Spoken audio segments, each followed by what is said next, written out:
What's up guys, Solo Player Gaming, bringing you the first episode of NBA 2K14. This is actually going into my second or third game, because the first two were corrupt, so here we go.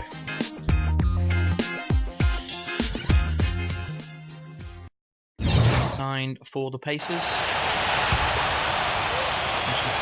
And in the second quarter, a little under 3.5 minutes played already. Indiana had perhaps the toughest defense in the league. They just didn't have any weaknesses defensively. If you attacked them inside, they were able to challenge you at the rim. You tried to shoot over them, they were challenging you with their length on the perimeter. And they didn't back down. So it's not a surprise they were near the top in every defensive category. The backcourt, Holiday and Gordon. Evans and Anderson, the forwards.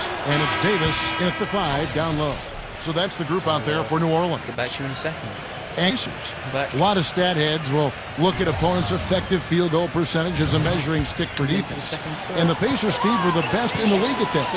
Well, they passed the eye test, that's for sure, Kevin. I mean, they challenge every shot. They get out to the three-point line.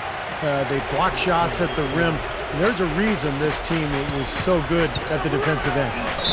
He was viewed as a bit of a filler piece when he was moved in the Chris Paul trade, but last season, Al-Farouq Aminu made some huge strides towards becoming an impact player on the court. And for Aminu last season, a career high in minutes and Steve field goal percentage. Well, he's 6'9", very athletic. Still a little we're bit of fucking a lazy. Stuck in kind of between that 3 and 4 spot. But he's got a ton of potential. He can rebound, he can put the ball on the floor, and he should be a versatile defender as well. And now, brought to you by Sprint. Welcome to 2K Sports. We're in the early stages of what prompts the Sprint Halftime Report, presented by Sprint. Now the second half about to start up and begin any moment. Looking at the game for George, he's got 8 points and a pretty good rebounding performance from him also. Yeah, he's been establishing terrific position, boxing out very well and battling hard for every rebound.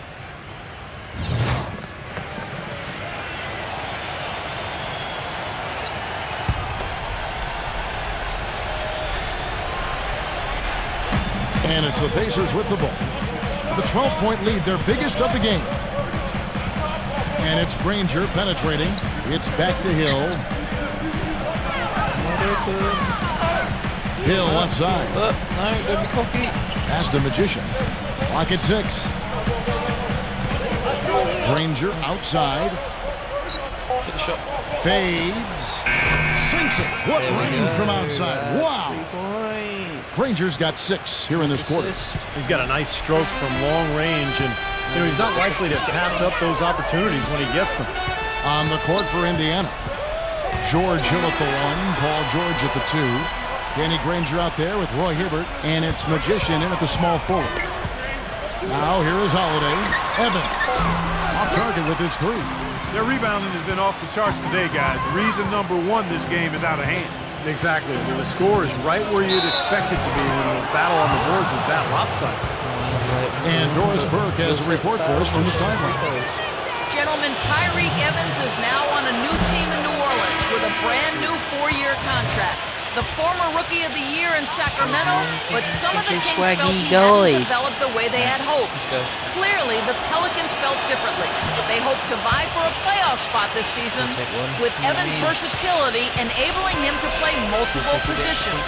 He said, quote, "I'm about winning," adding that whether it's starting or coming off the bench in a Manu Ginobili type role, he's on board.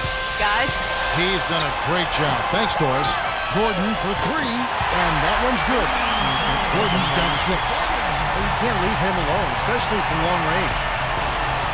Feeds to George. He passes to Magician.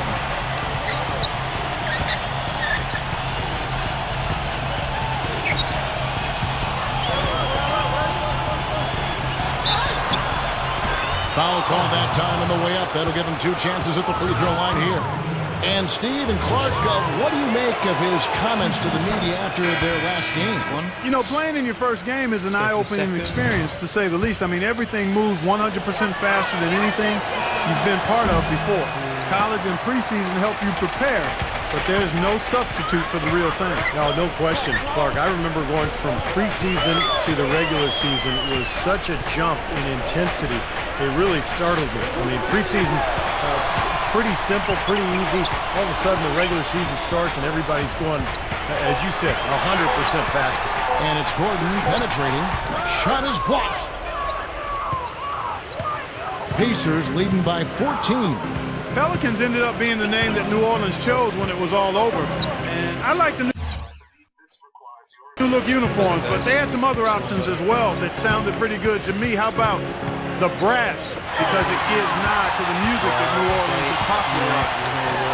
And that one is hammered home. And I'll say this about him, Kevin, it looks like he's made of rubber sometimes because defenders just bounce off him when he's driving the lane. What a finisher. And also, if you watch him on the defensive end, you can see how tough it is to screen him off a play. I mean, he goes through it, around it, or under. He finds a way to shake off screens. Hits the bucket. Well, definitely a nice sounding name. Other options were the Swamp Dogs, the Bull Sharks, the Mosquitoes. You know, Steve, all in all, you have to think they went the right way with the Pelicans. I don't know. My personal favorite was the Rugaloo. I don't even know what that means, but that was in the mix. Would have puzzled a lot of other people around the country besides me, but better than Mosquitoes, that's for sure. Pelicans was probably the right way to go. Here's Magician after Eric Gordon's bucket. No good from Magician. Guys, there's still time for them to make a run. But the margin of error is history. Well, yeah, there's not much margin at all, Clark. I mean, they can't afford to waste any more possessions. Now, here is Holiday. 9 points in the game so far. Outside Gordon.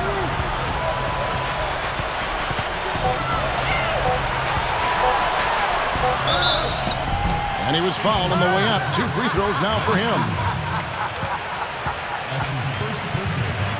Pelicans shooting their 3rd and 4th free throw attempts of the game. Almost 14 seconds left. 2 shots. Points ahead. And he makes the first. So an entirely new group in now for Indiana. Where is it? And both free throws good for. Here we go. Not there's any point. There was any point coming on.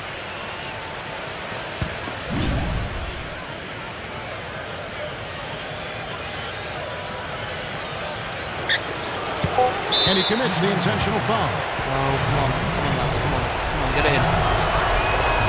Yes, there we go. 4-point cushion. And the Pelicans making a change here. Make it, come on.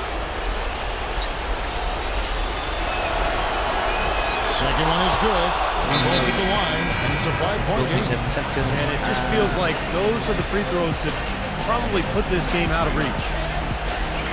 Here's Davis. Off target with that shot. So it's Indiana picking up the win. They pulled off this win, Clark, with respectable performance. Go to leave you there, guys, and I'll see you at our next game. Tonight, how did it feel there at the end with the outcome still in question? It was a tight game there at the end, man, that's for sure.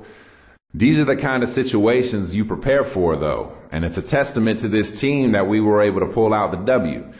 Not every win is going to come easy, and this was just one of those that, you have to work a little harder for. No harm in that. This is the kind of game that could really make a difference come playoff time.